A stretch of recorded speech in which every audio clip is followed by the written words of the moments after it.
Well, hello, hello, hello, hello out there. How's everybody doing? Is everybody's favorite conservative in New York, Christopher Wright? Not doing my typical walk and talk that you guys know. I'm moved on and I'm still doing walk and talks, but I'm doing more interviews like I mentioned in my previous videos. So today I got a very special guest with me. I want you guys to meet her. She's very politically minded. She knows her stuff, and I really respect her content that she has. And her name is Breanna. And Breanna, go ahead and let you kind of introduce yourself and Breanna Morello. I'll let you introduce yourself and kind of tell a little bit to people about yourself and your background. Okay, hi everyone. I'm Breanna Morello. For those of you that do not know, I am an individual who is very outspoken on social media. Many of you know that. Passionate about New York corruption, exposing it. So I do expose New York. And I have worked in the media for a very long time, both news and sports. And so, yes, I just pretty much follow it now at this point. I do a lot of political commentary. And I really do enjoy exposing New York media and both the political side, the corruption side of our New York Democrats that we all know and hate. And I'm telling you guys, she does a great job at it, by the way. I recommend checking out her content. She's a fast talker like me, and she gets that information out there quick and direct and clear. Trust me, you really enjoy her content. You can actually check her out.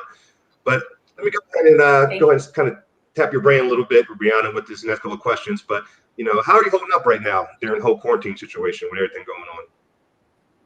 How is everything holding up? Is that what you said? Yes. Well, right now I am in Florida, so we are on the good side. We are open, ready for business.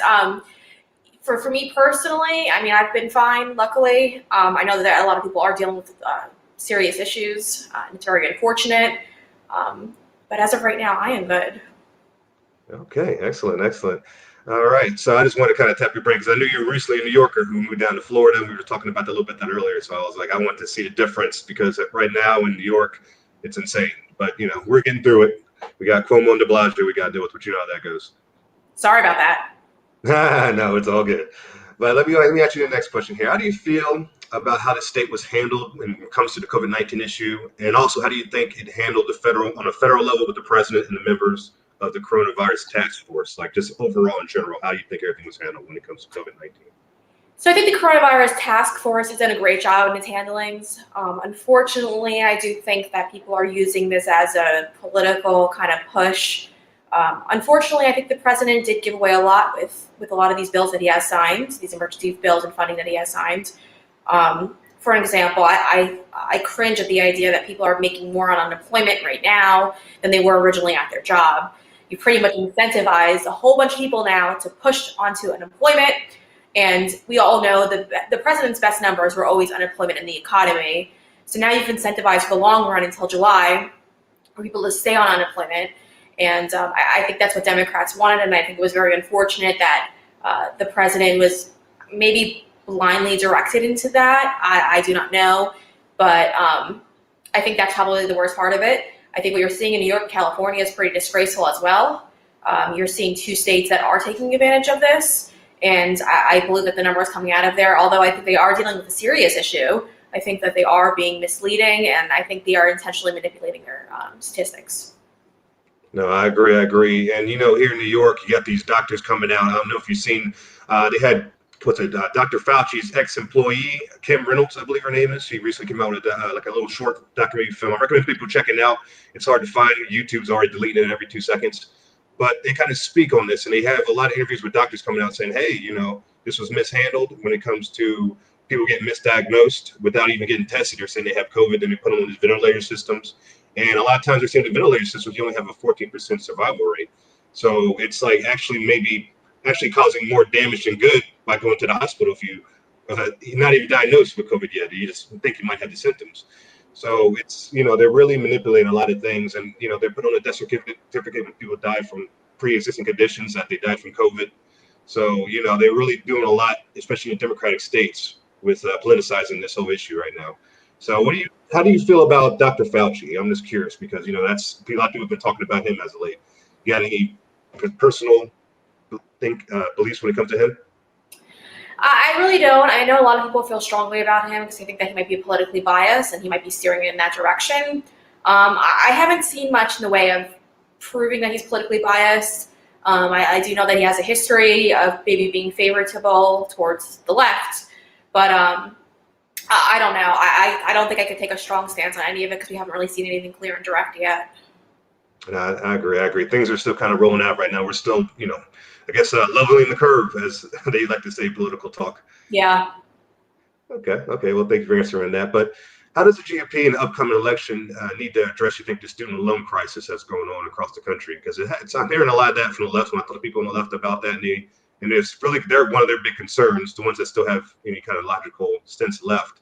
But how do you think the GOP needs to address that issue coming up? I think the GOP is doing a huge disservice to themselves when they don't address the issue at all. I understand that conservatives believe it's your debt, it's your problem. And although that sounds great and that is sort of kind of the truth behind it, you're not appealing to the voter base that's constantly expanding every year. We're getting more students who are falling to student loan debt. They're going to colleges and they're taking out way more than they should be taking out. And unfortunately, what's happening now is they're coming out of school with all these debts, and entry-level positions, the annual income for those really hasn't risen. I mean, when I first got out of college, I graduated in 2015, my first job offer was for $30,000. That's relatively what I think my parents are probably being offered at the time when they were coming out of school. So I don't really know if that's really changed in itself. But I think the GOP needs to do this. Listen, it's your debt, it's your problem, we get it. But listen, if you're a conservative and you want them to not even touch it at all, I need you to understand something. We have a base that's growing, and it's growing every year when students graduate college. And the base that you guys all represent, your debt, your problem, isn't growing at all. It's actually, sadly, it's kind of decreasing because that's kind of an older perspective. So what we're having now is we're having more people voting for, these communist people like Bernie Sanders, who is a communist. There's no other way to describe him besides a communist. No, he went to Moscow on his honeymoon, so that's about as good as it gets. But it's very scary. And so what's happening now is for conservatives, and this is why you need to be alert and you need to support a Republican kind of plan for this. But my point is this. That group is expanding every day. More kids are graduating school with more debts. And if you're not talking about it, you're not winning over their votes at all. And they're going to be voting Democratic. And then what that does is for conservatives around the country is now your voice is going to be watered out because what's going to happen is they're going to be voting in Democrats into federal offices who are going to support these radical beliefs like canceling student loan debt, which does absolutely nothing to help the crisis. And you're not going to have a say in it. You're not going to be at the table having a say in any of this. So my recommendation for the GOP would be simple. Number one, we have a few programs that we could totally push forward. Number one, I'd be going after schools and making sure that endowments are being used. There's no reason why they should be having billions of dollars stashed away. That money should be forced to be spent immediately. That'd be my first thing. The second thing is for those with student loan debt, we need to figure out a way to get them to pay that off. And how do we get them to pay it off? Well, we already do it with other things. I know in New York we do it with transportation, where if you're spending $300 a month in transportation, that amount is not taxed. So on the federal level, we could not tax people, and then whatever they're not being taxed would be applied automatically to pay off their student loan debt. So to kind of speed up that process of paying it off a little bit. And it sounds like it's appealing. And it costs nothing to the taxpayers. Although you're not really bringing in revenue, it's definitely not as painful as just canceling the loan debt. But there's a lot of different things that you go about doing. I know I advocate for it and say it all the time. Just ignoring the issue, you're not winning over voters. No, that's a very good point. And like I said, a lot of future Republican voters are Gen Zers, that age range around 20 or younger. I went to the 2 Turning Point USA events they had for the Young Black Leadership Summit.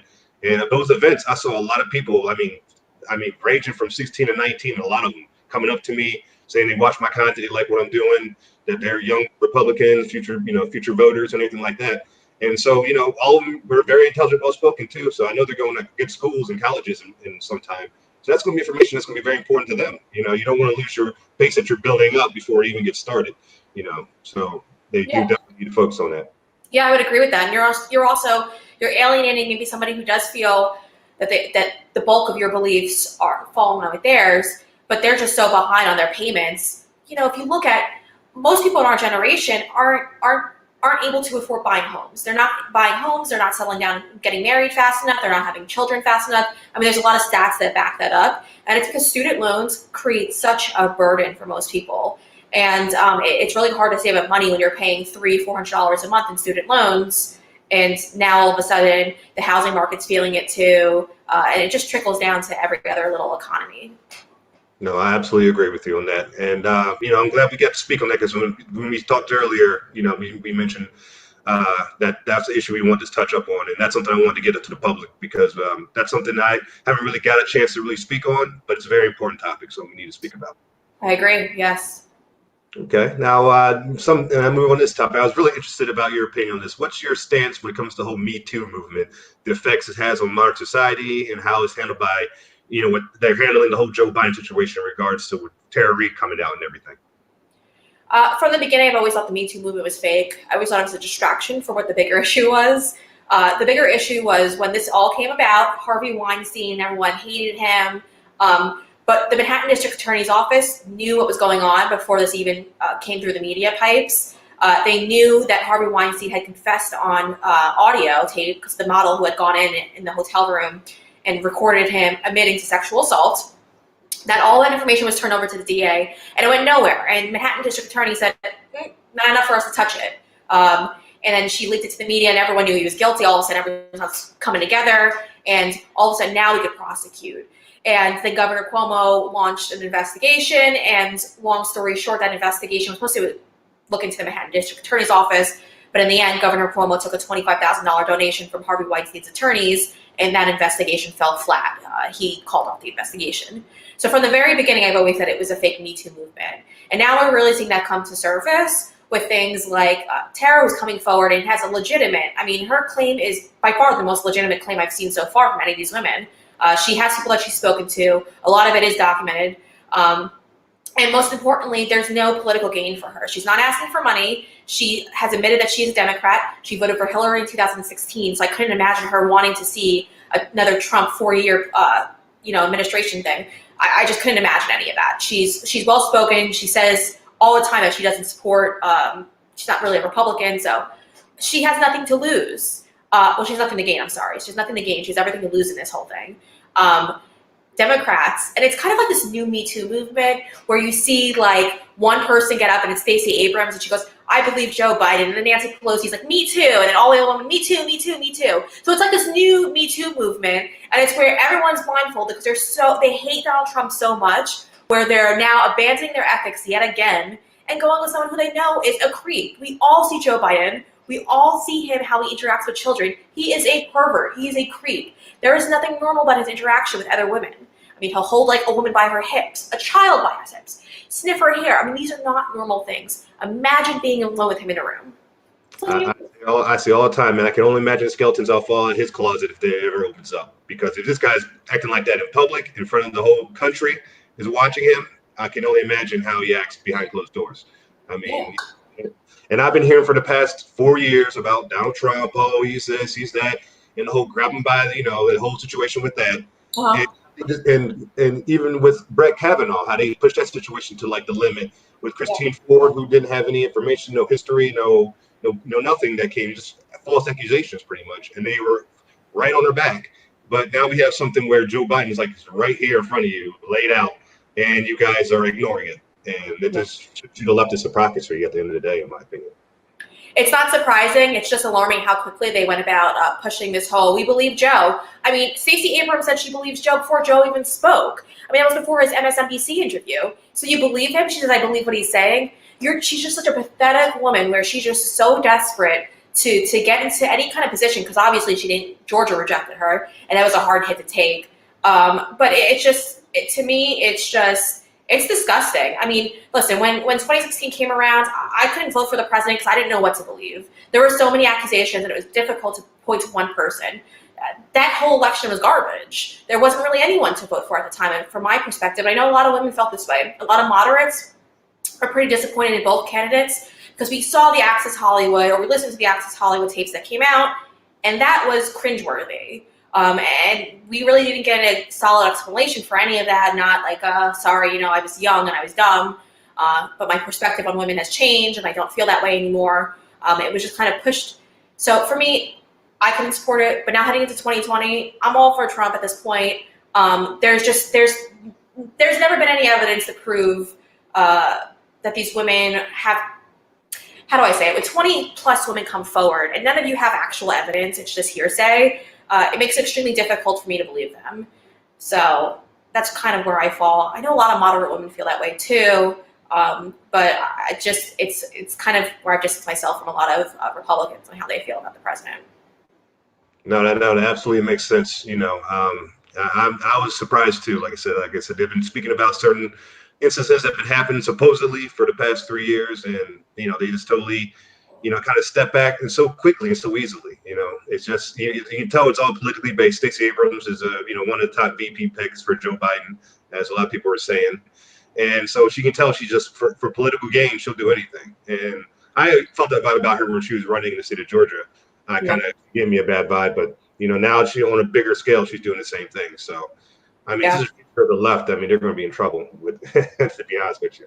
Yeah, no, it's just, I mean, Stacey Abrams, and I was reading an article, I think it was either in the Post or it was the Times, but it was just them someone was saying that Stacey Abrams is someone that Joe Biden doesn't take seriously. I mean, she's not a serious candidate for anything. I don't even think I'd vote for her to be the president of our PTA. I mean, she's literally just has no experience. The only experience she has is losing and then going onto platforms and trying to convince people that Georgia votes were suppressed. And there really hasn't been any evidence in that, but she's been able to say that as the excuse as to why she lost. She can't seem to stomach the fact that Georgia rejected her. And they rejected her because she doesn't have the same beliefs that people in Georgia have. And, she's a fraud. She is. I was surprised she got as far as she did in Georgia, but she pandered to I know she went to a lot of black churches down there and did a lot of the leftist Democrat pandering. I'm sure she did a little preacher voice, oh Lord, and all they get like that when they get in front of the audience. So, they're very good at that. The left, I'll say, I want to give them credit for it, but they do that and they do it quickly. And she's one of the people that are on top, and it shows. Even you're seeing right now, she's doing with the whole Me Too thing. So, her and Alyssa Milano both. Alyssa Milano, I'll give her a little credit. Now she's starting to back away a little bit. Yeah. Well, she was getting called out. I mean, this Alyssa Milano is a fraud, another fraud. I mean, talking about a woman who, for some reason, everyone's put her on this political platform where she's a voice for Democrats, and it's like you weren't. Listen, when the last time Alyssa Milano did something that was relevant, I was in diapers. So this woman is struggling to stand on to anything, has no career, is now all of a sudden this liberal political voice. And in all actuality, what is she? Well, she's dramatic and she's pro-abortion. And it's like, lady, relax. You need to take a step back. Joe Biden is a creep. And everything, even if you are on the fence with, terrorist accusations, you could just look at the real video that we have available at a click of our fingertips that just prove that Joe Biden is a creep. He's a creep. I mean, there's no other way to back out of it. And if you don't believe that, look at his son, Hunter. His son Hunter is the epitome of creep, a womanizer. I mean, he's still fighting some woman in court and trying not to pay child support when the DNA came back and it's his baby. I mean, and as many of you all remember, he said he never had sex with a woman. Yeah, and see, it's so funny that woman he cheated on his wife, and she's a stripper, by the way. But he cheated on his wife with her. While he cheated on his wife with a stripper. The wife that he married, that was his brother's former wife before he passed away. So when his brother passed away, he married his wife and then cheated on that wife with a stripper who he got pregnant and then tried to deny the pregnancy, which turned out, back on him. So, well, he the sad part about it is he actually didn't marry. So so he had, and this is where it gets confusing because it's like this. Yeah, I might get a little mixed up when I said that because I know he's been so much drama with this guy, man. Well, this is the problem that happened to him. So he was married, he had kids with his wife. All of a sudden now he's on drugs. He's blowing money on strip clubs. Him and his wife end up getting divorced.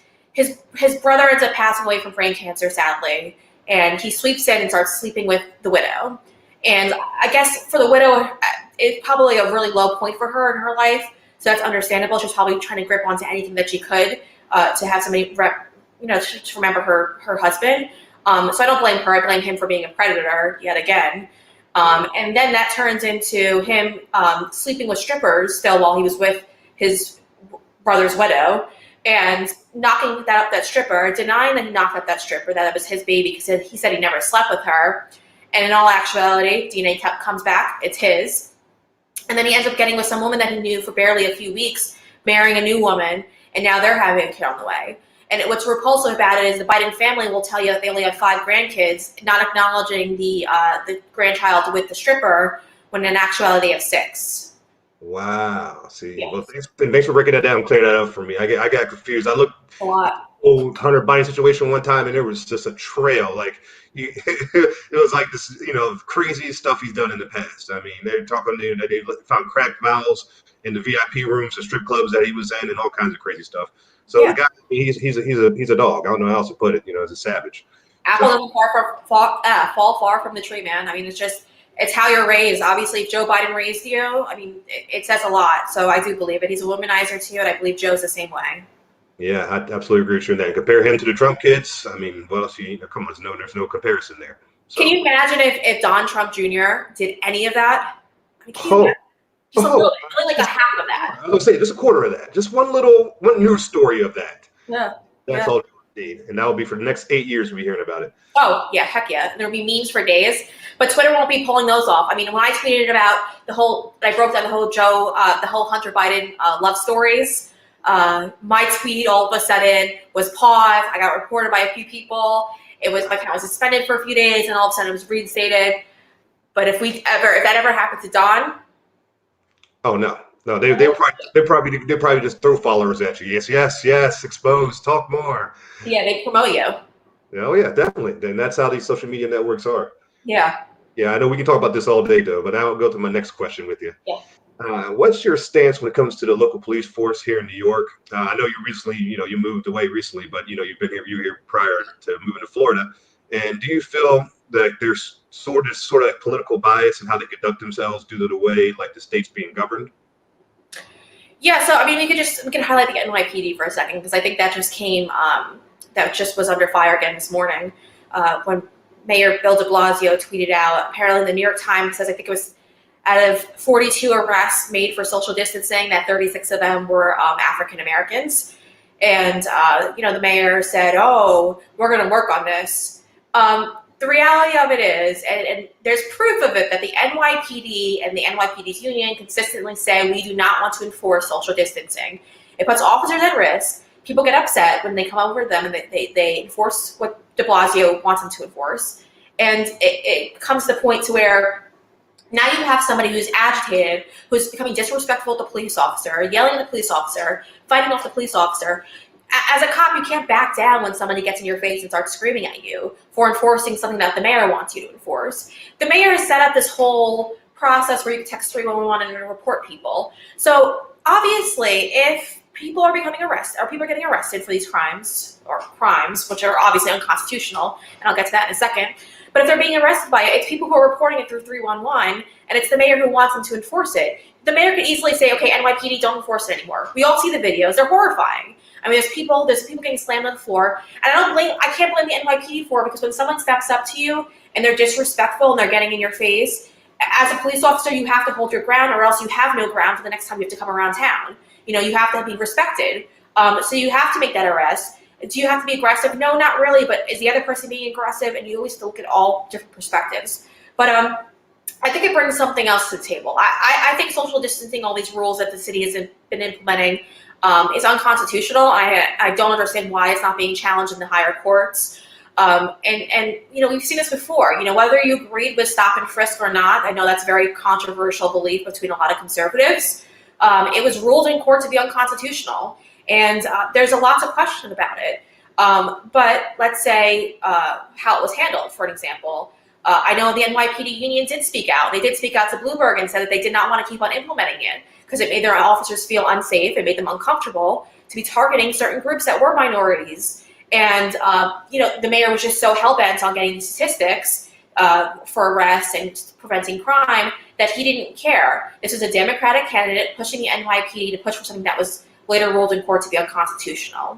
Okay, so we have that there. Now we have this again with Mayor Bill de Blasio. And by the way, Bloomberg, who demonized the police as well, and gave his whole apology tour for it, but never really cited that it was his fault. He did try to shift blame onto the NYPD. But now we're seeing it again, Mayor Bill de Blasio, shifting blame onto the NYPD and how they enforce it, and nobody cares to understand who the enforcer is, the guy up top who wants this implemented. It's Democrats manipulating the NYPD and using them to enforce things that are unconstitutional. And whether you agree with it or not, this is what they're doing. And when it comes, and everyone's angry and they're infuriated because they think blacks are being mistreated. It's not that. It's what it becomes. It comes to the people who are up there who are smiling in your face and saying, I'm for all Black Americans, but they're actually not. And they've never done anything to benefit Black people. Oh, I totally agree. And people, and when I debate people, especially when I talk to the people who are black on the left, and you had to do the whole, well, what has Trump done? And da, da, da. I'm like, one of the things he's done for black community or minorities in general is he getting rid of Bill Clinton's 3-strike laws. I mean, that was in imprisoning more blacks. During Clinton's presidency, more blacks were being imprisoned than any president in American history, and a lot of it was because of that 3-strikes law. So he did, he worked on, proper not bail reform. Sorry, he really worked on when it comes to like prison reform in terms of, what he did with getting rid of 3 strikes and anything like that, and that helped out a lot of blacks too. But Democrats are the ones who implement a lot of the situations because technically, if you look at the history of stop and frisk, it started with Mayor Giuliani here in New York first. He's the one who implemented it. But when he spoke about it, he says, but you got to implement it properly. Like the key word was properly. There's steps to this. And if you look at the arrests made while Giuliani was still mayor, because I think he had 2 years under don't stop frisk that he was mayor, and then Bloomberg took over after that. And if you compare Giuliani's last 2 years of him being mayor to Bloomberg, it jumped like 60% in arrest when Bloomberg took over. Because you can tell Bloomberg was, like you said earlier, was just about the numbers. He wasn't really about caring for the citizens of New York. He just wanted to say, oh, look, I'm stopping crime. Look what I've done. When Giuliani was doing it, he was implementing the process properly in the state, which did lower crime. And it was starting with Giuliani. And when I talk to a lot of people here on the left who are New Yorkers, and I bring up people in the black community, and I bring up Giuliani, they give him a lot of respect for, they say clean up the city, a lot of them. Yeah. I mean, I remember, Rudy's big thing was, use discretion.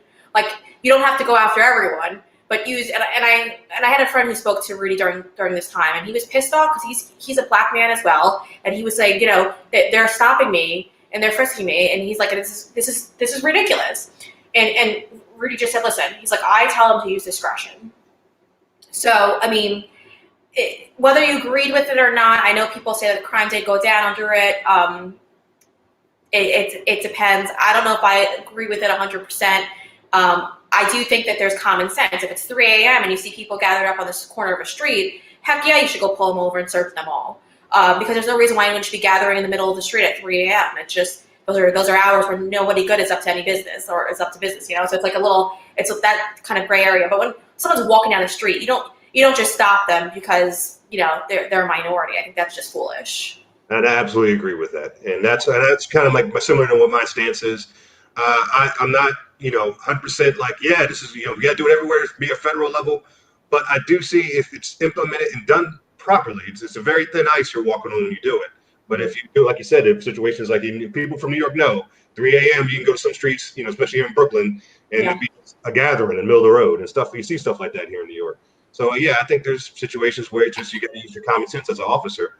And, it's okay to do in certain situations, which I feel that they were doing under Giuliani pretty well until Bloomberg took over and, Bloomberg does what he does. Yeah. Very unfortunate. But the current mayor, I mean, he's absolutely destroyed New York City, destroyed it. And it's just like, do they really care? I mean, he doesn't care. He just pretends to care. And I don't like the fact that he uses the fact that he is in a interracial relationship all the time, and he props it up like it's this. I mean, obviously we all know his wife is black, but do we have to constantly, when you're bringing in an issue, you have to reel her in to the topic? I mean, we all know it. I just don't. If you're not a racist yourself, I've always felt like you don't have to prove that you're not a racist. Like, he goes above and beyond to prove that he's not a racist, and to me that's something in your head that's telling you, hold on, before you say something, let me justify it. Oh yeah. It's Commie de Blasio, where how he is, man. He's to me, he talked about communists with Bernie Sanders. Another communist is Bill, de Blasio.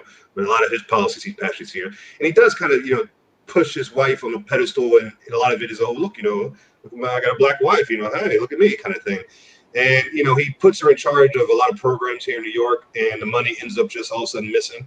So, there's people who are in New York talk about that all the time to me, how, hey, he put her in charge of this program. All of a sudden we have, $2-3 million missing, and there's no account for it. So, to me, And this is why I talk about the Democratic Party all the time. I say not to be racist, but that's my people, man. But I said the only thing worse than Democrat is a black Democrat. Because if you look at places like Chicago, you look at Baltimore. I mean, you look at a lot of these cities where Detroit, where a lot of crime, a lot of issues. It's ran by Democrats, but black Democrats, man. And I see it too many times where you try to use, hey, man, we're all together, we're all on the same page here. Look at the skin color, identity politics to get their votes. But once they're in office, they can care less. They're like Maxine Waters, move somewhere in the hills, and you don't see nowhere to be seen. And I feel the same way about de Blasio's wife when I look at her. Yeah. I think the real interesting part to all of this, though, is the reason why that's always happened. Like, for some reason, I understand wanting to look at, wanting to feel like you're being represented by somebody who looks like you.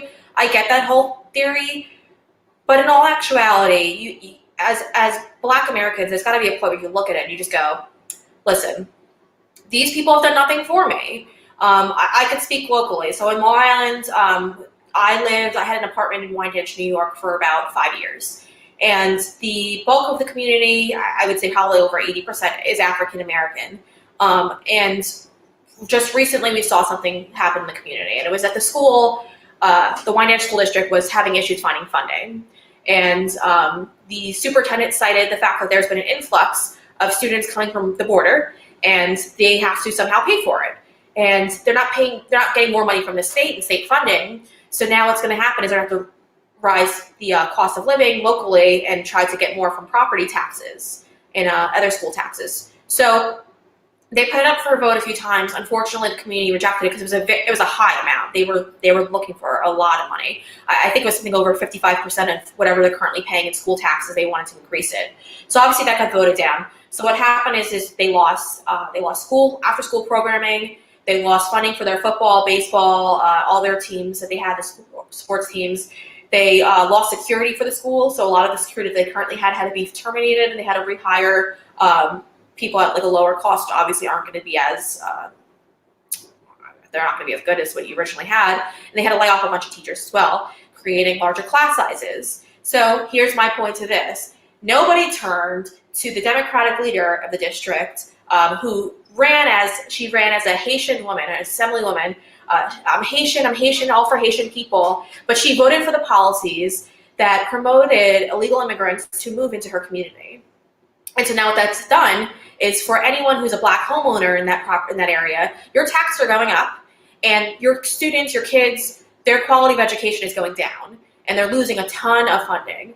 Now, I wrote her several times. There was never an actual statement from her on how she plans on getting funding for the school, so the school doesn't have to pass on that expense to the parents. But she showed up at a Haitian parade, though, of course, smiling from ear to ear, but never really wanted to address the actual core of the issue.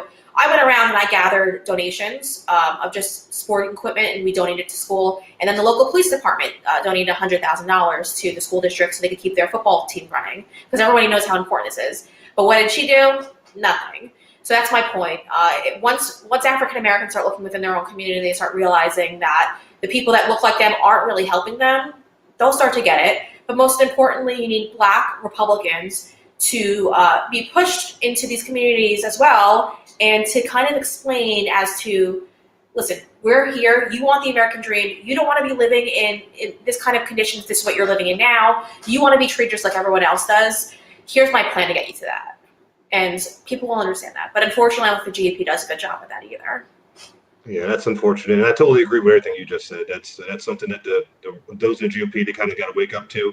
We got to get the Dr. Ben Carsons, the Alan Wests of the world. This Sheriff Davis. Black men like that, or not men and women, just in general, strong Black people that aren't here just for political gain, but they actually want to see the communities improve and talk with the Black community, because we're starting to see a shift. I think, especially lately with this whole Ukraine Gate thing and the whole. Everything going crazy with this COVID thing. I've seen a lot of people in minority community come in from the left who say, I'm done with the Democratic Party, and they're waking up to a lot of their propaganda and the hysteria and all the stuff, their games they play. And they're making that shift. But, we need, I think strong Black Republican candidates would help out a long way, because some people, unfortunately, when it comes to politics, do kind of have that, they want that representation, that physical representation of who they are to, kind of get them across that edge, or get them to, listen a little bit more. And so we do need to get those kind of individuals out there more. And, kind of shift things around. But we're heading that way. We're getting there. Yes, I agree. All right. So, on to the next question I was going to ask you.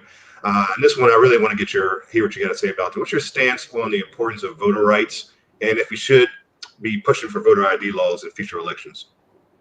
Voter ID is just common sense to me. I couldn't understand why anyone would disagree with that. If it's a funding issue where you feel like low-income people might not be able to benefit from it, they might not be able to have access to it for financial reasons, that's something at the federal level where I think everyone that would be bipartisan to pass something where we could provide them with the funding to do so. I really don't see that being an issue, and especially because it's so inexpensive to make an ID, to the point where, if you had to charge someone else a little extra money to pay for somebody else who can't get it, I think even as Americans, we understand it.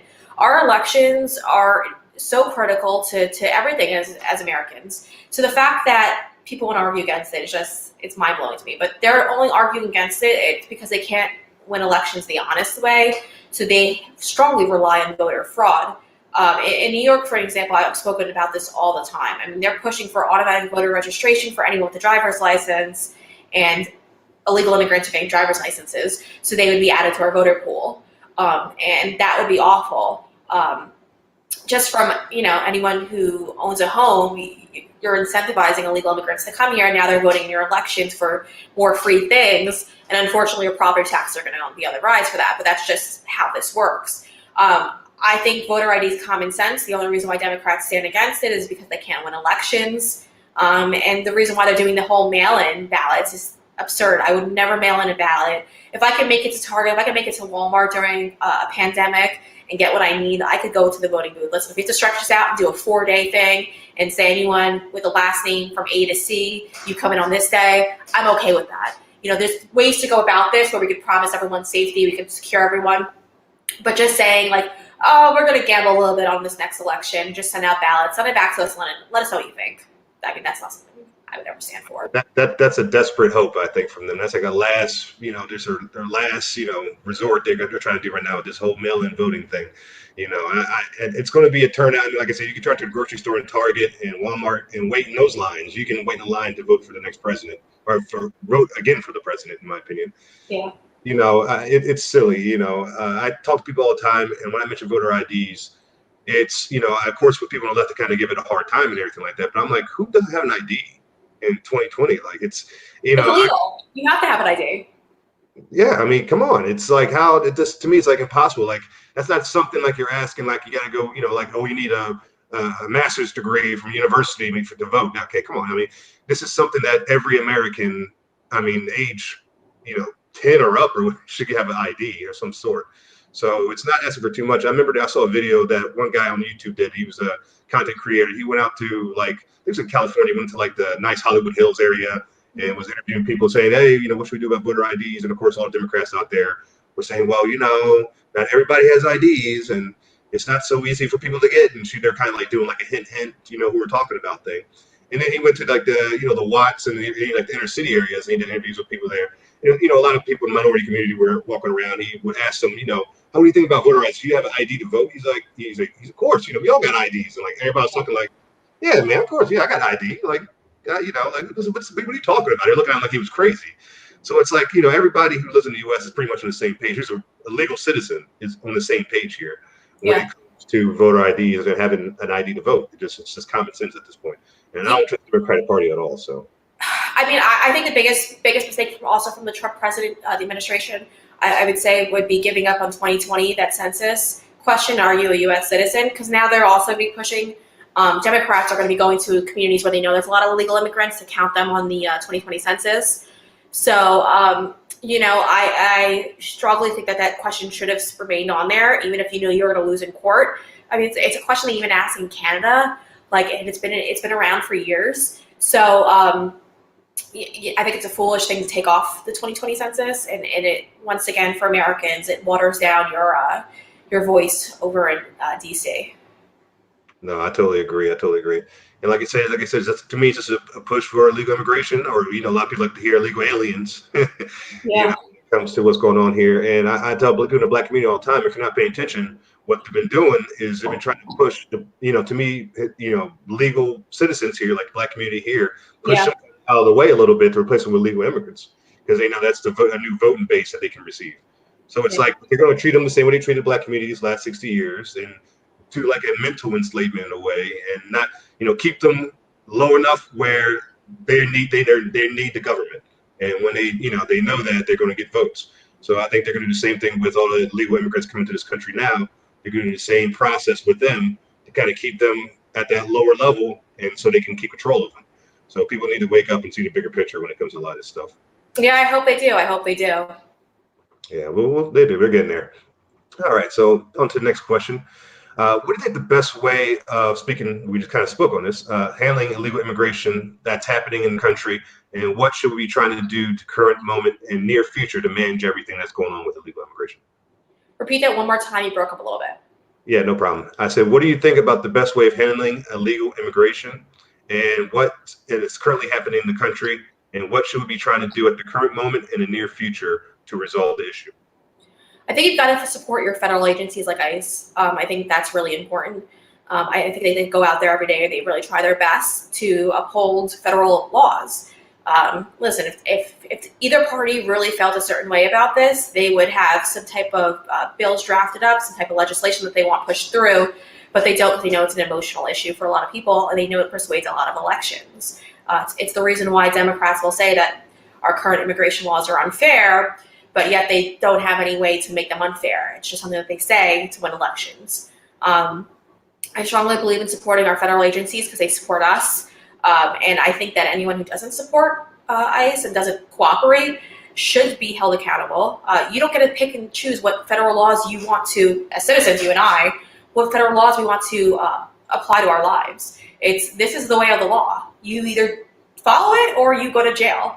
And it's very unfortunate. I don't understand why we're not fighting enough. I think that Attorney General Barr needs to start expanding his powers a little bit and start going after these local governments. We're no longer going to fund you, and we're going to take you to court if this is what you're going to do. I mean, in so many cities, you're hearing about the hundreds of pedophiles that they're keeping safe, like in New York, for example, and they're doing it just because they strongly feel a certain way about illegal immigration.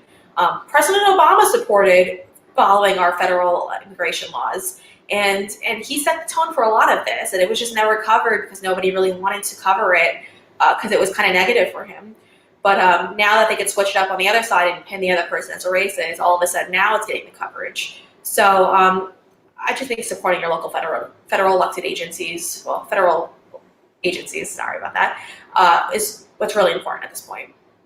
No, I totally agree. And I think ICE is doing a great job. Shout out to people out there who might be listening that are, employed by ICE at the moment. You guys, they've really cleaned up a lot. If you look at the numbers when it comes to the amount of legal immigrants currently in the country or the ones coming over. And Mexico stepped up a lot as well. They've got their soldiers on the wall there, and not the wall's being built, but they got soldiers on the borderline there. So, we're kind of, really improving what's going on here. I just kind of wish that we didn't have to always play these silly games every 2 or 3 months with a new fake Trump accusation. So we can really focus on it. And, and this is something that both parties should be concerned about because it's, a lot of people on the left are realizing it now because of this whole COVID-19 situation.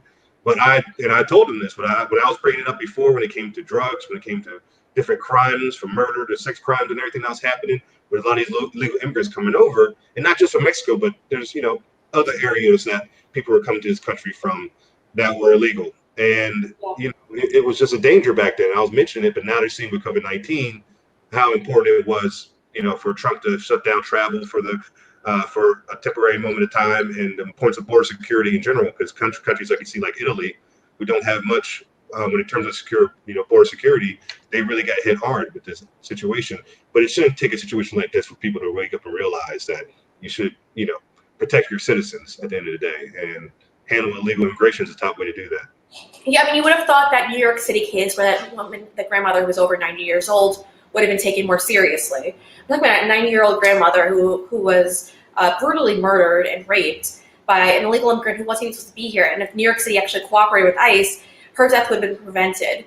And she was a immigrant from Dominican Republic, and that all of a sudden kind of lost its way. I remember President Trump had her granddaughter up and was speaking with her, and she spoke highly of her grandmother, said that when they lived in DR, that her grandmother worked with politicians all the time in Dominican Republic, I mean, the fact that a 90-year-old grandmother can come here and should be safe because she's elderly and we should all be respectful of that, comes here and she's sexually assaulted by a pervert who shouldn't have been in this country in the first place, and nothing's done, is something that falls on deaf ears. We hear it all the time. There's another woman in upstate New York who was murdered by an illegal immigrant who was illegally driving a car, and he ran her over and he left her there to die because he was afraid of his own immigration status being revealed. When police did catch up with him, they arrested him, but because of bail reform in New York, he was immediately released. And thankfully, our ICE agents jumped in and arrested him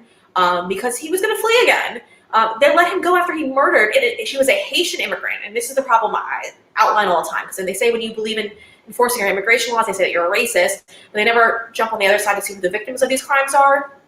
So I think it's really important to say that, that one I just highlighted for you is a woman from Haiti who is living here in the United States, and then the other grandma was from the Dominican Republic, and they were both brutally murdered, and their deaths were preventable if we would have enforced our federal laws.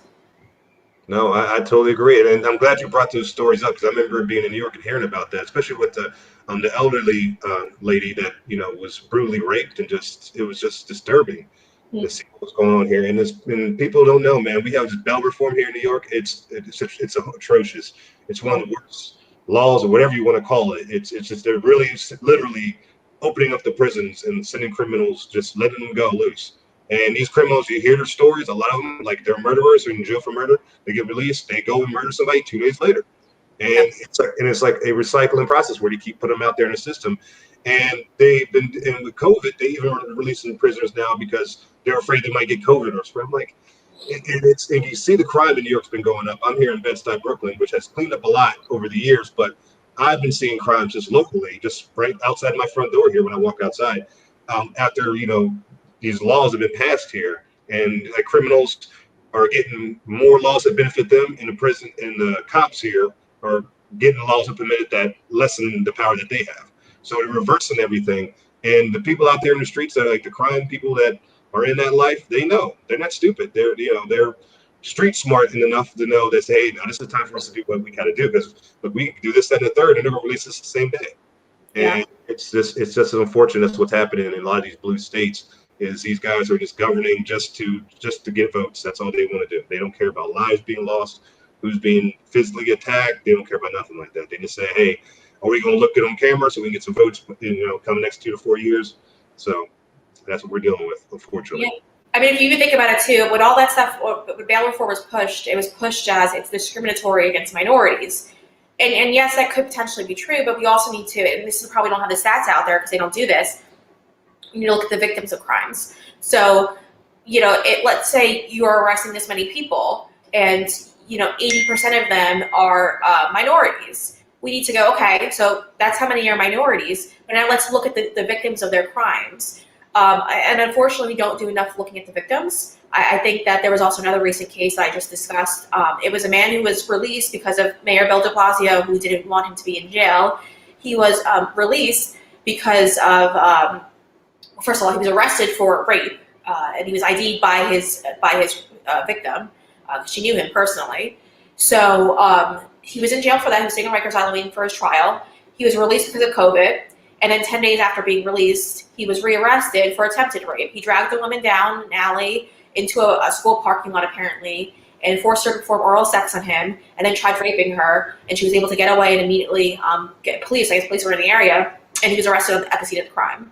But it's another story that you don't really hear about. Number one, we're not seeing his picture because New York City made it not illegal. I think City Council might have passed some type of regulation with releasing mugshots, where if you're not a threat to the community, they won't release your mugshot. And what that is because they believe that it could be racially biased, I guess, that if you're just posting people's pictures everywhere, and they just pretty much want to cover up who's actually being arrested.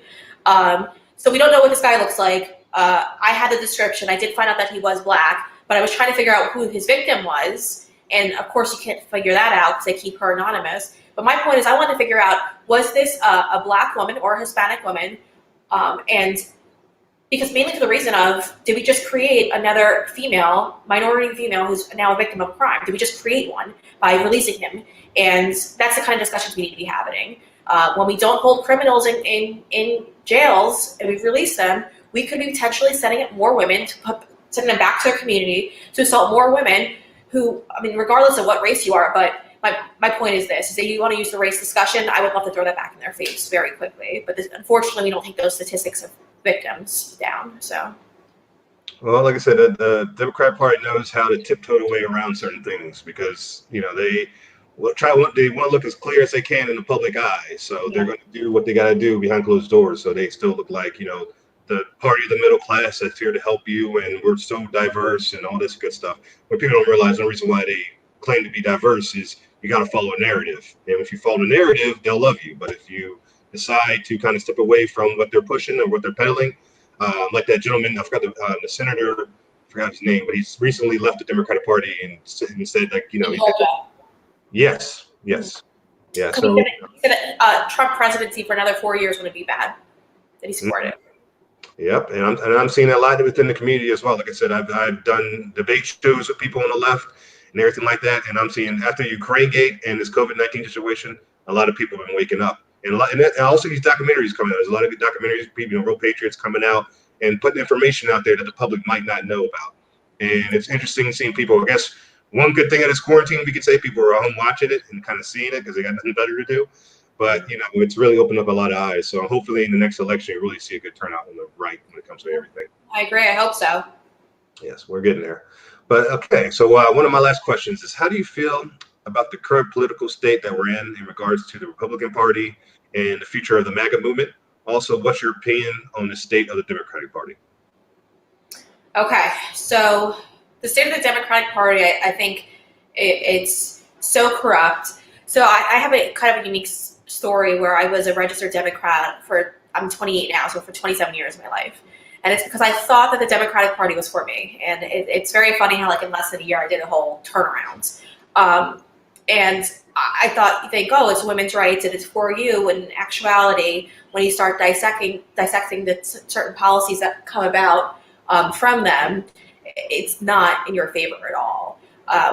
And it was really the only thing that kind of stuck with me to the party itself. I never really liked government overreach, never really liked paying high taxes. I've never liked any of that. I've always believed that people should be, pulled up for welfare slowly and surely. But I mean, my point is, Democrats do a really good job at outreach. And that's something that the Republicans on the other side, I think, have fallen flat on.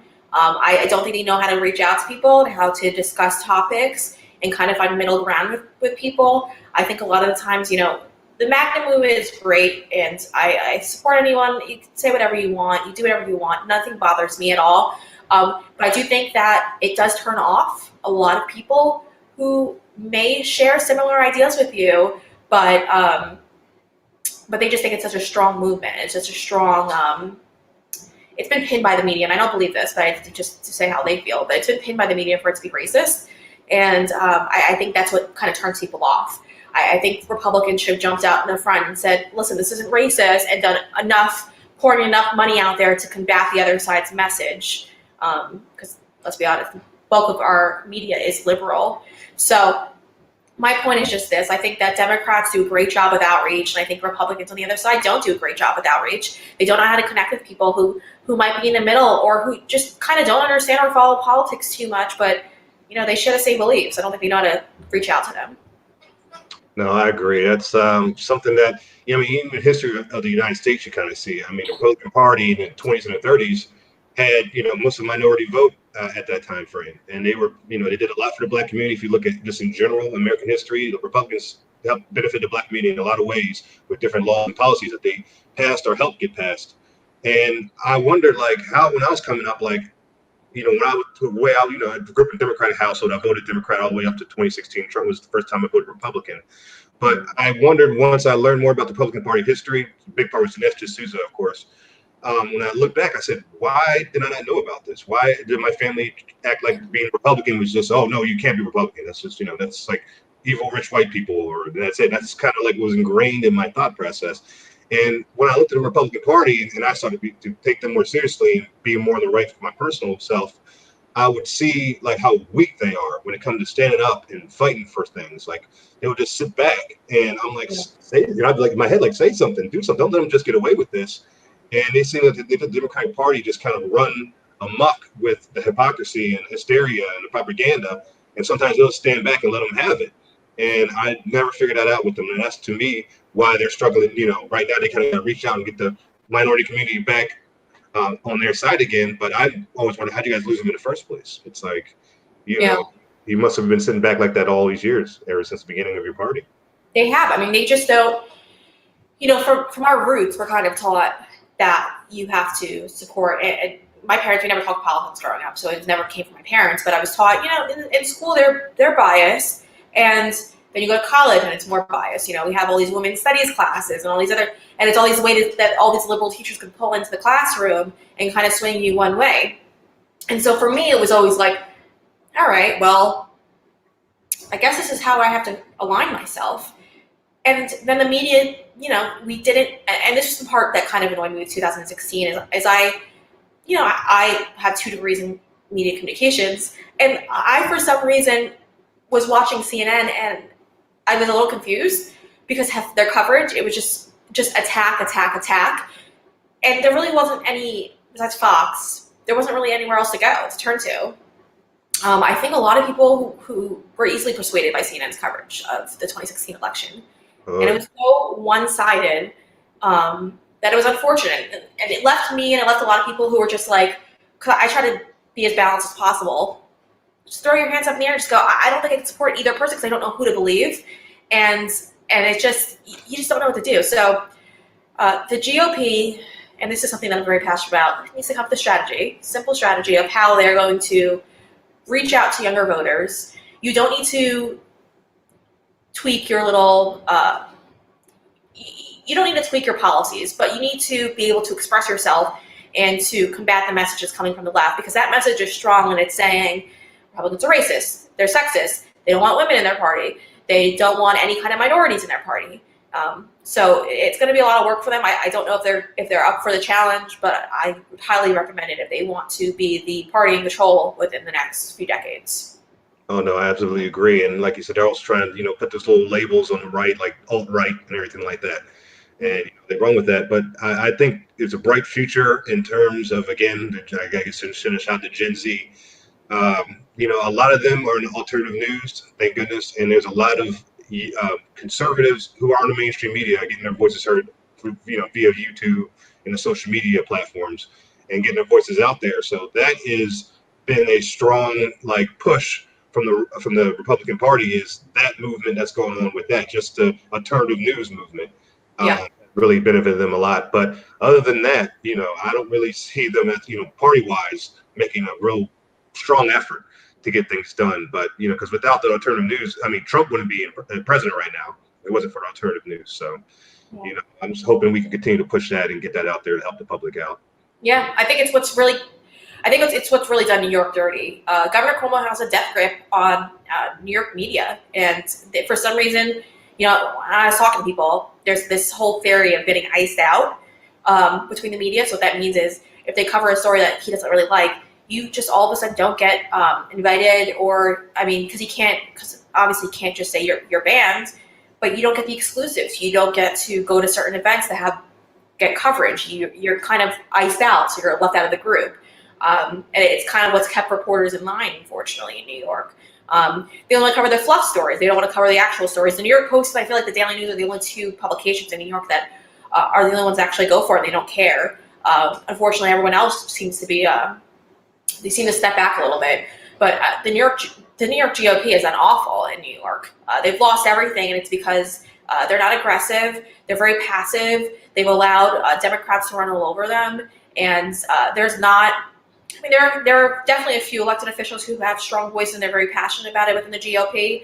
But unfortunately, there's a lot of them, and we're seeing it now, state senators who are retiring because they've completely destroyed New York. And there's nothing else in it for them besides cashing out on retirement. No, you're 100% right. New York GOP guys, for those out there who are in New York, they are horrific. I tell people all the time, if you're running in New York as a Republican, it seems like you got to fight off the New York GOP Yeah. first before you even go get your Democratic candidate. Yeah. So it's like we're really just really mixed up here. We got a lot of working out we got to do. That's why I get you guys know who are following me that I got the Turn New York Red rally, where I'm just trying to get New Yorkers together, man, and to show people like doesn't matter if you're a club member or you just got like 10 people in a little group you made on like a Google Hangout thing, like. We all need to come together, and because right now we are in a blue sea here in New York City, and if we don't do anything to start coming together and make things happen, we are going to be, 40% of the state controls the whole state, and that's what's happening. You got the city area controlling the entire state, and it's unfortunate and something that needs to stop. So, yeah, so we'll definitely work on that. But that is pretty much my main questions. I had one more question to ask, and it's kind of like more of like a personal question more than anything. But I was just curious: do you have any future plans of running for any political position in the future? I definitely do. I know when I was in New York, I was kind of angling to do so, but I think we've kind of described why it was so toxic. The GOP itself. There are certain people, like I said, who are very passionate, and I think they're very professional. But it just wasn't a welcoming environment for somebody who's like myself.